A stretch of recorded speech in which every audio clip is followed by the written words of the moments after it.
लेकिन नुसिरबा इस्लामिक भाई सिंह दो अमलेवा सी समाज असिदा कनागुम इमुंग अमदा निंगोन खरा यामना पोकप तारगदि मदुगी निंगोन लदुगा पिबा अदुगा मी एंगो मतम ममा मपा सिंह असिना पिबा अदुबो हेना लुमना खनबसु यावे इंसान फितरनी एंगोन दे हेना काना दो पियो मियोय सिंह अदुना हेना खरा खजिक ऊपर नीचे अंथो अंजिन तौबा हाइबा अदुना तोंगानबा अमनी लेकिन अल्लाह तबारक ताला पिदुसु अल्लाह नंगी नथानुंग चाहलिबनी नुपादुसु अल्लाह नंगी नथानुंग चाहलिबनी अदुना अखोइना एगो मतमदा नुपासु नुपीसु अनिमक्से इचा अमगी इबोइबा याबा मिएंगदा चक मानना एंगनेबा नुपादना मयामम अइना हिंजनबा मिएंगबा अदुगा नुपीदना हंदबा थाकते एंगबसे अल्लाहनासु पामदेबा अदुगा मिएंगदो दुनियादसु मा कामयाबी माइ पाको फंगोय आखिरतसु मदुगी तंगानबा अल्लाहना सजा पीगनेबा मरमदि इचा होइबा तारगदि नुपासु नुपीसु अल्लाहना सेमकपने अल्लाहना सेमकपा अदुगी एताबारते अखोइना यारगा अखोइना मदुगी दमक्तनी हाइना हराउबा अमगा लोइना लोइना माकी चप मानबा मिएंग एंगदबनेबा खोइगी रक्ता याउदबा नते नुपी यामना पोगदे नुपीदु यामना हंदबा थाकते एंगेबा अदु यारोइबा अल्लाह के नबीना हाइदोकपिरमबनी कनागुम इमुंग अमदा नुपी अहुम पोकपा तारबा अदुगा नुपी अहुम नत्रसु अनि पोकपा तारबा अनि नत्रसु अमका ओइसु पोकपा तारगदि मदुगी माही मसिंग तमहनबगा लोइना लोइना माकी निका सोलगा वलिमा शादी की मतम अदु फोबदा मागी इमुंग लेगी मपा लेरे मपाना मपा लेत्रे मयाम लेत्रे मनावना अतोप मागी जो भी रिश्तेदार मपा महुचिन मियमना मागी मथोमंगम पांथोअबा इंशाअल्लाह मदुगी मीदु जन्नत चंगबा वाजिब वतम जन्नत कंपलसरी चंगदबनी अदुगा अदुगी मीदु जन्नत मोहम्मद सल्लल्लाहु अलैहि वसल्लम का अदुगी मतिक नगनी कयागी मतिक यामना नगनी हाय मतमदा खुदोंबी अमगा नगनरिबा सुमि तौरगा अदुगी मतिक नगनी हाय अल्लाह के नबी ने इशारा तौरमबनेबा वरी मताई मयामदा हाइजगे इमुंग अमदा खुल्लमदा नुपा अमलेरमी पैसा नुंसा यामना पाइबा महाकसे महाकी मचानुपी अहुमनी अदुगा महाकी मचानुपाना अनि ओरमी मचानुपी अहुम अदुना ख्वाइगी अहल लोइबा अदुगा मचानुपा अनि अदुना अरोइबगी अरोइब ओइबा माना मचिन मनाउदा अदो नुपी अहुमदो मतम चुप्पदा माना नुपी अहुम अदु पिचदबा यादबगी थाकतबा यादबगी दमकदा थाकपा ओइना खनबा महापो तोंगानबा मचा मोइबगी मिएंग एंगदबा अदुगा मागी मचानुपा अनि सिदना माग अवात अपा खुदिंगमक लोइना पीबा मतम चुप्पदा मागी मचाने हाइबगे थमोइदा अरुम्बसे मचानुपा अनि दु खक्तंग अदुम खनबा नुपीदनो बंदा सुकन खनदबा नोंगाला अबा मतुंगदसु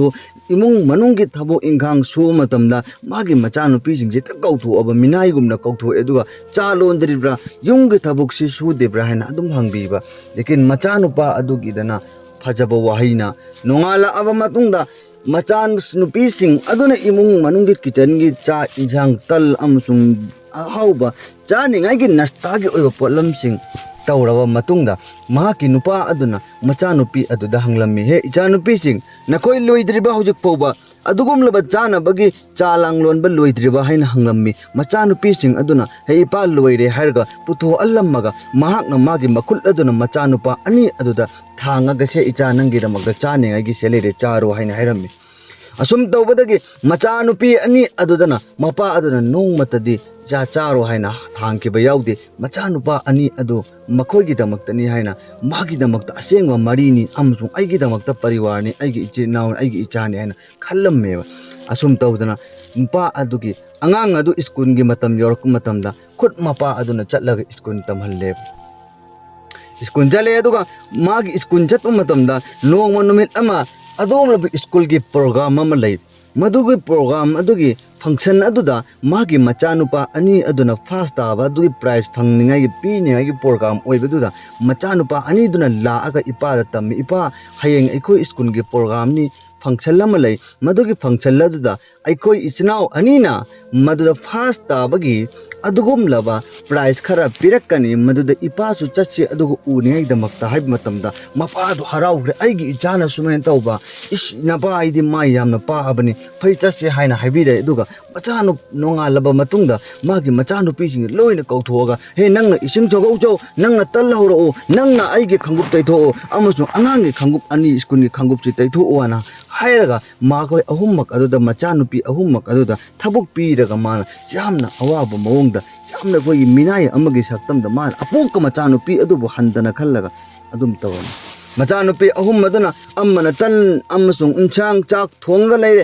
ꯑꯃꯅ ꯏꯁꯤꯡ ꯁꯨꯔꯒ ꯏꯃꯨꯡ ꯃꯅꯨꯡ ꯁꯤꯠꯆꯜꯂꯦ ꯑꯗꯨꯒ ꯑꯃꯅ ꯃꯄꯥꯒꯤ ꯈꯣꯡꯎꯞ ꯑꯗꯨ ꯇꯩꯊꯣꯛꯑꯒ ꯆꯠꯅꯤꯡꯉꯥꯏꯗꯃꯛꯇ ꯇꯌꯥꯔ ꯇꯧꯔꯝꯃꯤ ꯑꯗꯨꯒ ꯃꯆꯥꯅꯨꯄꯥ ꯑꯅꯤ ꯑꯗꯨꯕꯨ ꯃꯥꯅ ꯄꯨꯔꯦ ꯑꯗꯨꯒ ꯁ꯭ꯀꯨꯜꯒꯤ ꯃꯥꯏꯀꯩꯗ ꯆꯠꯂꯕꯒꯤ ꯃꯇꯨꯡꯗ ꯃꯆꯥꯅꯨꯄꯤ ꯑꯍꯨꯝ ꯑꯗꯨꯅ ꯊꯣꯡꯖꯤꯟ ꯃꯄꯥꯟꯗꯒꯤ ꯍꯥꯏꯅꯤꯡꯒꯨꯝ ꯋꯥꯈꯜ ꯅꯨꯡꯉꯥꯏꯇꯗꯅ ꯂꯩꯍꯧꯋꯦꯕ ꯃꯄꯥꯒꯤ ꯊꯃꯣꯏꯗ ꯀꯔꯤꯁꯨ ꯆꯪꯗꯦꯕ ꯑꯗꯨꯒꯤ ꯃꯑꯣꯡ ꯑꯗꯨ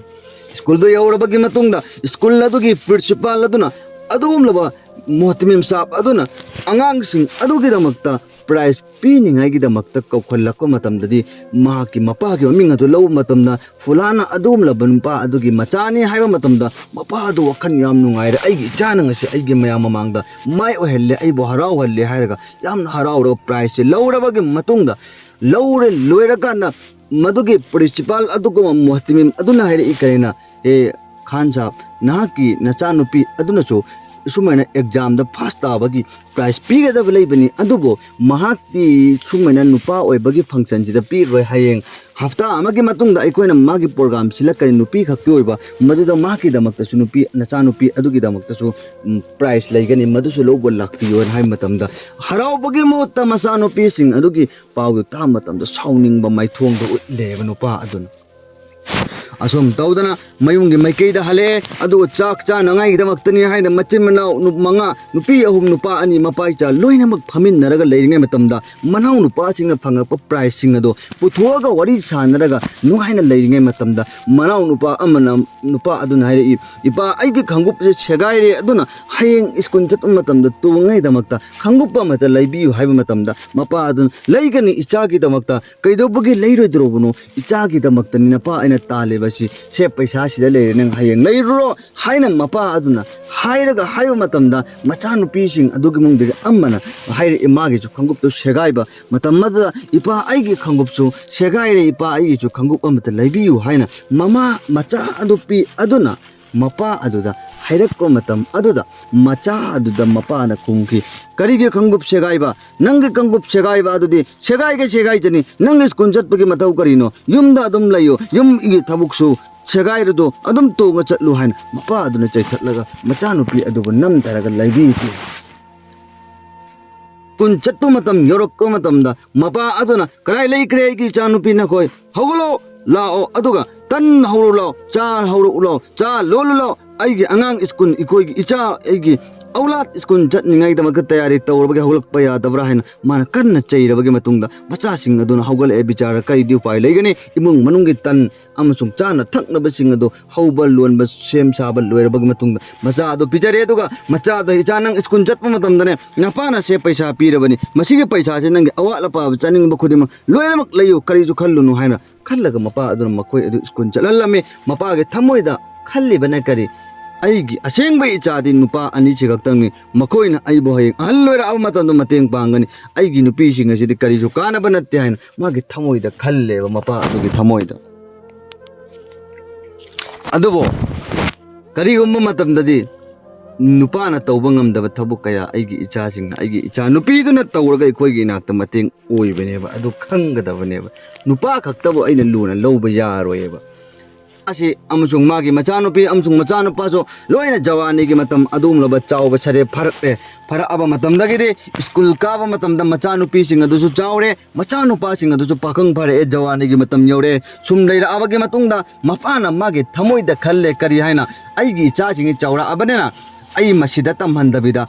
ꯏꯝꯐꯥꯜꯗ ꯆꯠꯂꯒ ꯁꯤꯇꯤꯗ ꯆꯠꯂꯒ ꯑꯩ ꯃꯈꯣꯏꯒꯤ ꯂꯥꯏꯔꯤꯛꯁꯤ ꯇꯝꯍꯜꯂꯒꯦ ꯍꯥꯏꯅ ꯃꯥꯒꯤ ꯊꯃꯣꯏꯗ ꯈꯜꯂꯛꯂꯝꯃꯤ ꯃꯄꯥ ꯑꯗꯨꯒꯤ ꯊꯃꯣꯏꯗ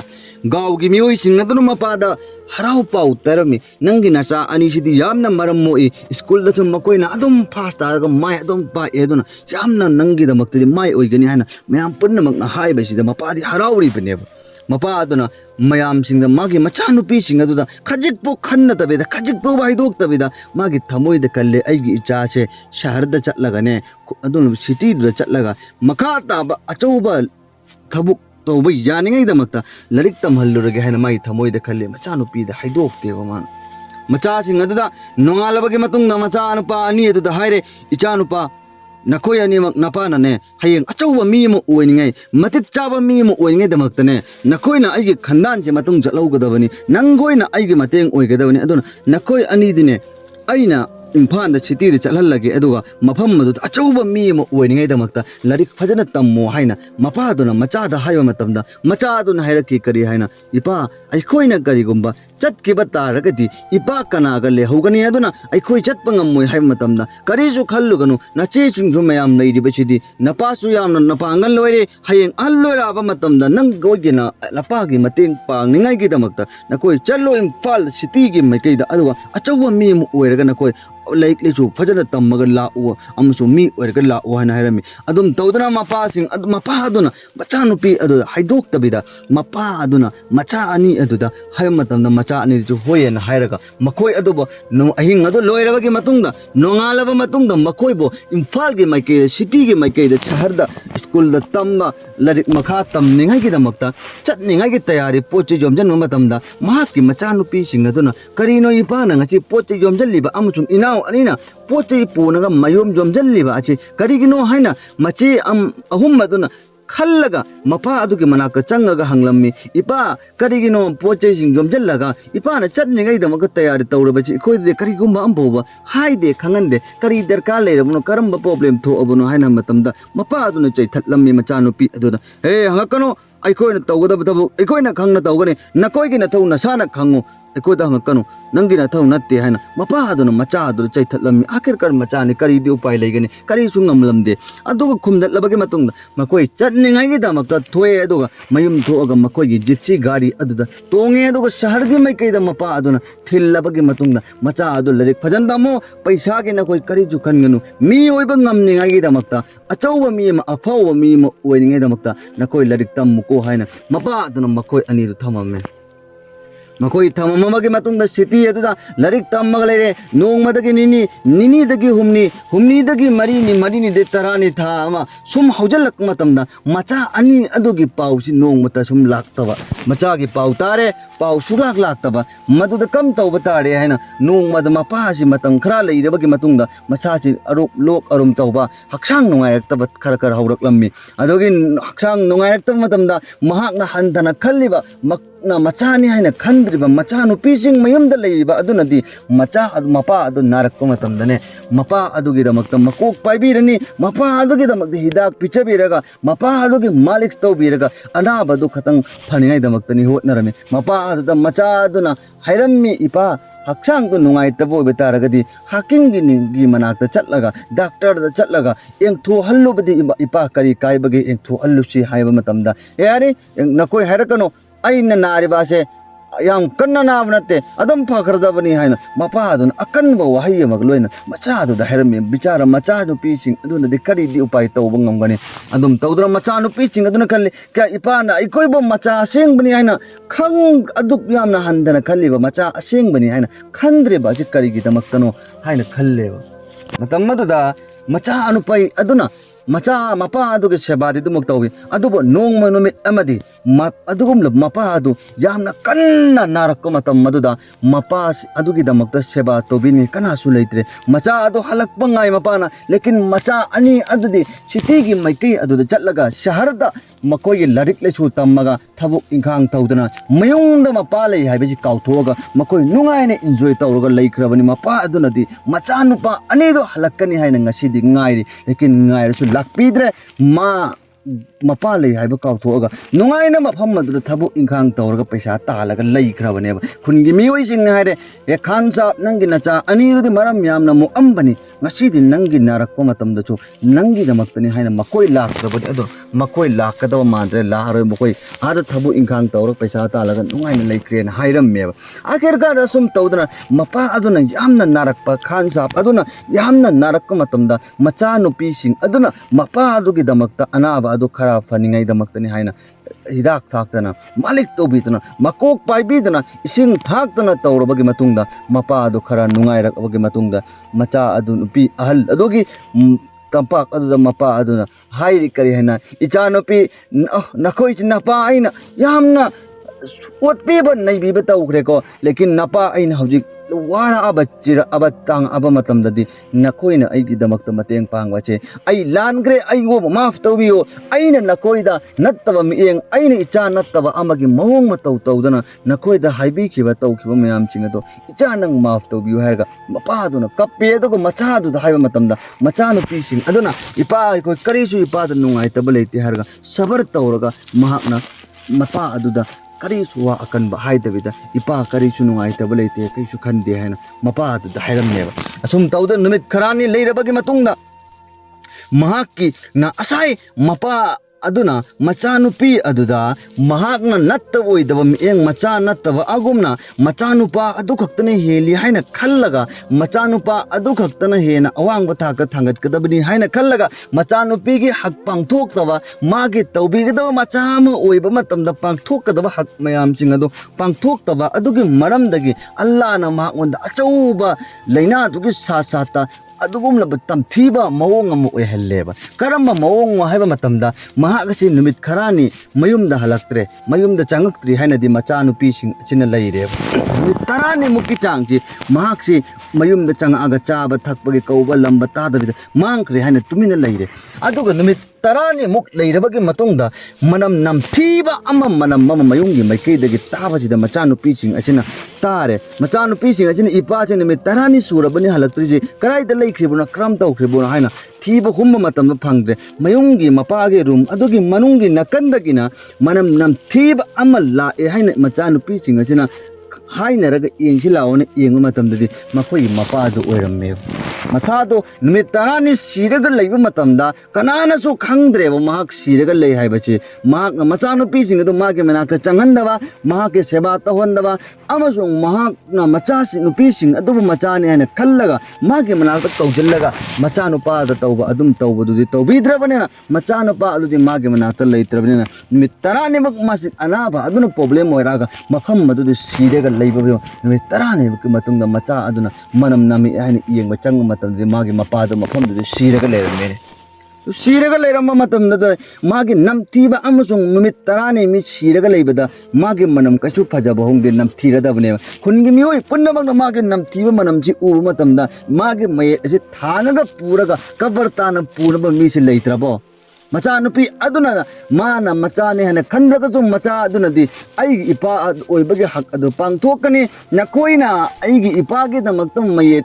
असीबा असे इरुबिनिंगाय मी लेते खंगी अदुबो अइखोइना अइखोइगी इपागे इरुगम थोकबा अइखोइना हक पांगथोगा इरुगनी हायगा मचानुपी सिंग अदु मागे मथौ मंगम अदो मागे कफन बिदगी चिंगना मागे इरुजबदु मनम नमथीबा अदु सबर तौदिल खांगा मपागे हक अदु पांगथोगा इरुबि अदुगा मागे जनाजागे दमक्ता पुनेगिदमक्ता थांगबिनेगाइगे मनम नमथीबने हेलगा थांगबिनबा मी लेतम मतमदा मचानुपी अदुगुमलबा माना करिसु नत्ते हाइबा अदुना फरे नखोइ मयाम चिंगना अइगी इपाबो थांगनिगाइगे मी लेतबनेना अइखोइगे इपा ओइरबनेना अइखोइना थांगनि को हाइना खल्लगा मचानुपी सिंग अदुना महाकि जनाजा अदु थांगबगे मतुंगदा गाववाला सिंग अदुगी लोइनरगा हे मकोइना थांगबा तारगदि अइखोइनासु मतेंग पांगदबा यादे हरगा गावगी मियोइ सिंग अदुना मकोइगी दमक्ता मियोइ खरा सिंग खुनगी मियोइ सिंग अहल लोइरबा मागा तिन्नरम तोटनरम मियोइ खरा सिंग लागा मकोइना मतेंग पांगगा महाकि मचानुपी सिंग अदुगी साता मकोइ अदु पूरगा मागी जनाजा सोलगा दफन तौखिबनी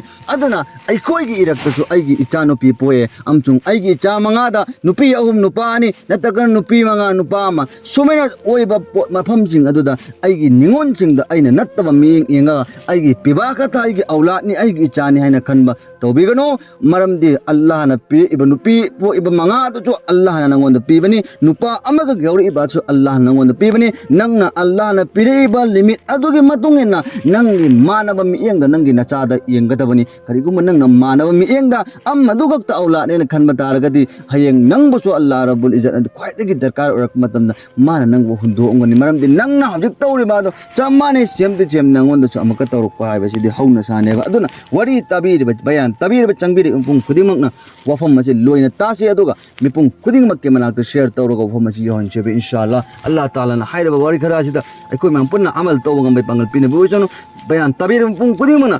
बयान असिगी पाम तारगदी मसिदा फजै हैना खनबा अमचुंग मसिदा इखोदा कानबो ओइबा तारगदी चैनल असी सब्सक्राइब तोबिरो करिगुम तंगाई फदब तारगदी शेयर अमम तंगसु तोबिरगा मी खुदिंग मक्की मनाक्ता इखो यहन जेबा इंशाअल्लाह।